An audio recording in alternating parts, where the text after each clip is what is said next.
Ich sitze hier gerade mitten in Heidelberg und auf etwas, das möglicherweise Kunst ist, möglicherweise aber auch eine Bank. Aber so ist das nun mal in einer so kulturell reichen Stadt wie dieser. Der Grund dafür, dass ich hier bin, ist, dass wir uns gleich noch mit Hubert treffen, dem Autor von diesem Band, Petit, und auch von dem Band Schönheit, den wir schon mal vorgestellt haben. Ich werde da noch einige offene Fragen stellen, aber ich kann euch auf jeden Fall schon mal einiges über Petit erzählen. Das ist eine sehr finstere und dementsprechend auch in Schwarz-Weiß- und Grautönen gehaltene Geschichte um diesen jungen Herrn. Und der heißt Petit, also kleiner, weil er, obwohl 2,20 Meter oder mehr, für seine Familie winzig ist, denn die besteht aus Riesen, die ein ganzes Königreich in Schach halten und tatsächlich irgendwann mit einem ihrer Vorfahren, der sich als Gottkönig intronisiert hat, angefangen haben, Menschen zu essen. Also eine sehr freundliche Verwandtschaft, die er hat. Da er so winzig geboren wird, beschließt sein Vater, dass er eigentlich sterben muss, aber seine Mutter verbirgt ihn und hofft, dass er der Ausgang werden wird für eine große neue Dynastie und versteckt ihn bei ihrer sehr menschenfreundlichen und ungewöhnlichen Riesentante. Von da an wächst Petit also irgendwo zwischen Menschen und Riesen auf, in einem gigantischen Palast, der immer kurz vor dem Zusammenbrechen steht, der irgendwie seine gigantischen Bewohner auch beherbergen muss. Und seine Mutter möchte, dass er Menschenfleisch isst, seine Tante möchte es nicht. Er verliebt sich in ein menschliches Mädchen, er soll aber mit ihr Kinder zeugen, die sie wahrscheinlich umbringen werden. Er ist also permanent hin und her gerissen zwischen den Wünschen anderer und sich nie so ganz sicher, was er eigentlich ist und wer er werden will. Und zugleich wird auch in sehr drastischen und teilweise auch abstoßend blutigen Bildern, mal schauen, ob ich jetzt gerade was finde, das ist schon mal gar nicht so schlecht, gezeigt, wie die Riesen das Land ausbluten und wie sie alles an sich reißen und dabei das Ganze auch zum Stillstand bringen. Es wird immer wieder erzählt, in anderen Reichen, wo es sie nicht gibt, geht es den Leuten besser und dort gibt es Fortschritt und so weiter. Die Geschichte streift dabei eine Menge Themen von Macht, von Raffgier, über Familie bis hin zu Schicksal und dem Fortschreiten der Historie, dem Unaufhaltsamen. Gezeichnet ist das Ganze in einem ganz leicht vielleicht manga-esk angehauchten Stil, der aber in diesem kargen Schwarz-Weiß-Grau auch gerade die Gebäude, die alten Kirchen und Schlösser nachempfunden sind, großartig zur Schau bringt und die ganze Schwere auch von der Kleidung und von der Mode wunderbar rüberbringt, die die Düsternis des Ganzen noch verschärft. Zwischendurch gibt es dann immer noch kleine Abschnitte, in denen ein bisschen was an Hintergrund, an Historie zu diesem Riesengeschlecht erzählt wird, die das Ganze abrunden. Das ist ein sehr ungewöhnlicher Band und auch nichts für schwache Nerven, denn die Menge an Leuten, die da einfach mal als Nahrungsmittel abgeschlachtet und wie viel gehalten werden, ist schon drastisch. Und auch wie sich der Held Petit verhält, der hin und her schwankt zwischen seiner Monster- und seiner menschlichen Natur, ist jetzt nicht unbedingt der strahlende Held. Aber es ist absolut lesenswert und immer spannend und ich kann es tatsächlich wirklich nur empfehlen. Das ist eine 8,5 von 10 möglichen Punkten für mich und ich werde jetzt Hubert noch mal ein bisschen genauer dazu fragen, wie diese Geschichte entstanden ist und wie es denn so ist, ein frankophoner Comic-Künstler zu sein. Ich habe jetzt die Chance, mit Hubert zu reden, der Autor ist von Petit, das gerade frisch auf Deutsch erschienen ist und damit auch die erste nicht-französische Ausgabe dieses Bandes ist. Aber von ihm ist auch Schönheit, das wir schon mal vorgestellt haben. And so when reading Petit, I also read reviews of other people and some people say it's about family, but for me it was about power and about unrighteousness, about power being given to the wrong people.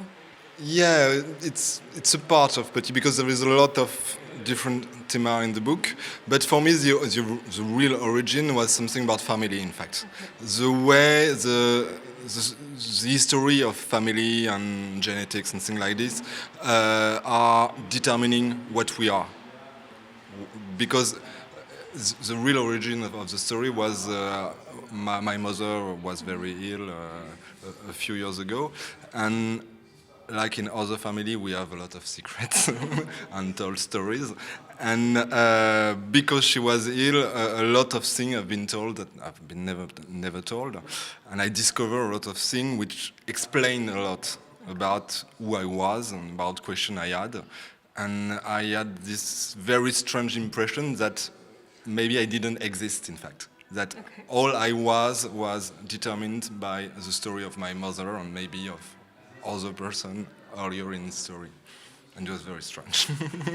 Even the construction of the book is about this. There is his story, and inside this story there is other stories of his ancestors, which are written like a novel, in fact.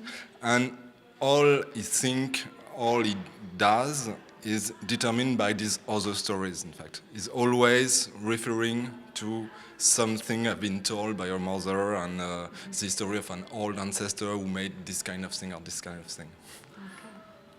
Let's talk a bit about the artistic decisions. I guess that's always a dialogue between you and the artist, but still, the giants, they live in churches basically, and they look like the rulers of the absolutist era. There's one picture of the God King, and he looks like Louis XIV. Yeah. So was the first idea, or was there kind of a process going there, and why did you decide on this? In fact, there is a lot of historical references that we wanted to give, because a book came from a personal inspiration, but from what we read, from what we looked before, like Gustave Doré, for example.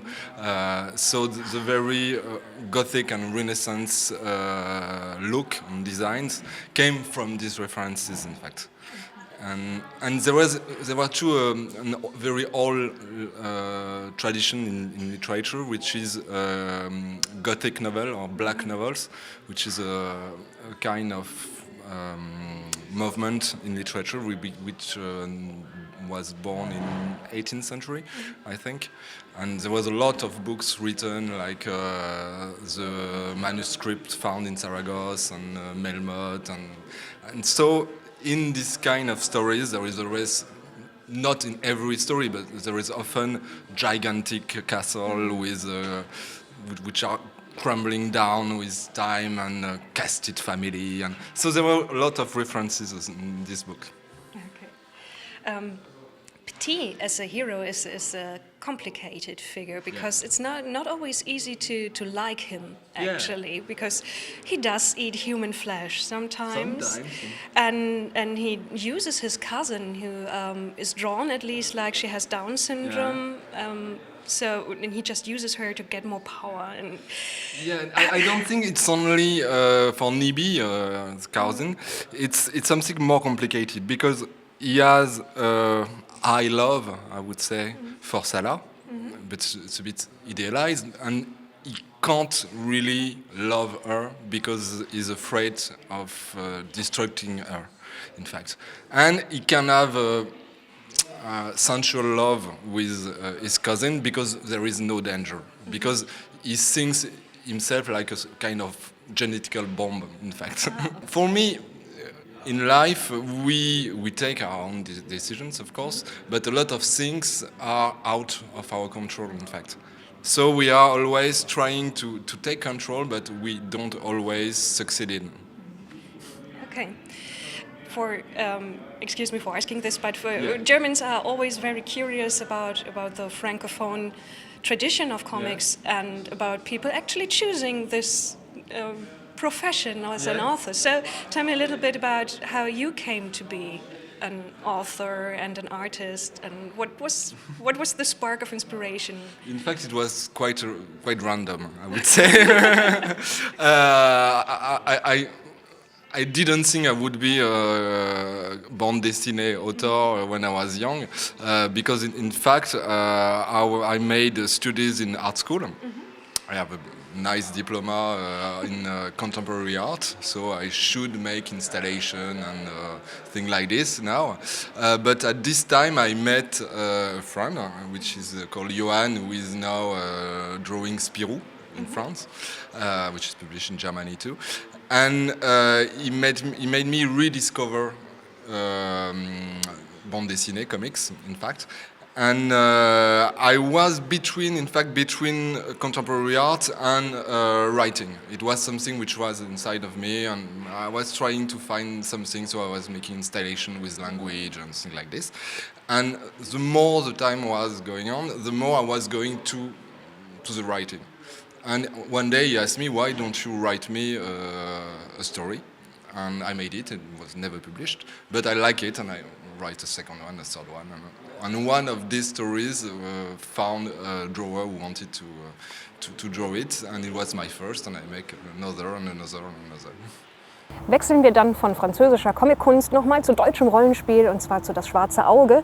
Dieser schmale Band hier ist das erste Solo-Abenteuer für DSA 5, der Vampir von Havena. Und optisch ist das Ganze auf jeden Fall schon mal sehr edel und schick geworden, sowohl außen wie auch innen. Aber wir haben für euch natürlich auch reingeschaut, wie der Inhalt denn so taugt, und erzählen euch ein bisschen was dazu. Optisch hat uns das Heft sofort überzeugt. Hochwertiges Papier, hochwertiges Artdesign. Es fühlt sich sogar gut an und ich glaube, es riecht auch gut. Besser kann man solch ein Büchlein nicht gestalten. Aber zum Inhalt. Der Vampir richtet sich vor allem an Einsteiger und erklärt in kleinen Kästen nach und nach die Spielwelt und die wichtigsten Regeln von DSA. Das klappt auch ganz gut und somit hat dieses Buch sein Ziel schon einmal erreicht. Das Solo-Abenteuer selbst, das hier geboten wird, bleibt leider ein wenig hinter meinen Erwartungen zurück. Die Kriminalstory um einen jungen Streuner, der in Havena auf einen Einbruch angesetzt wird, ist gut erzählt, bleibt aber weitgehend spannungsarm und vor allem sehr linear. Bis auf eine Stelle, an der sich die Handlung minimal für 5 Abschnitte aufspaltet, ist es auch eher irrelevant, wie sich der Spieler entscheidet. Das Abenteuer ist sogar schneller durchzuspielen, wenn man sich doof anstellt, was ich nicht als gutes Game-Design empfinde. Um für besseres Vorgehen zu belohnen, gibt es 2 Motivationsfaktoren. Im Text sind Beschreibungen von klassischen DSA-Covern versteckt. Wer alle fand, konnte an einem Gewinnspiel teilnehmen. Die Aktion ist leider schon wieder vorbei und eine Ingame-Motivation hätte ich wesentlich stimmiger gefunden. Der zweite Faktor ist, herauszufinden, in welcher Szene sich diese Torwallerin auszieht. Auch das wirkt ein wenig aufgesetzt. Somit bleibt der Vampir von Havena weitestgehend unoriginell. Aber dem Zweck dieses Abenteuers schadet das kaum. Da es sich an Anfänger richtet, ist das vermutlich sogar beabsichtigt. Und als Einführung klappt es ganz gut. Daher gibt es 7,5 von 10 Punkten.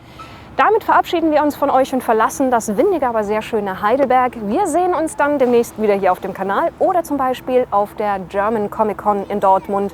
Da werden wir auch unterwegs sein. Bis dann.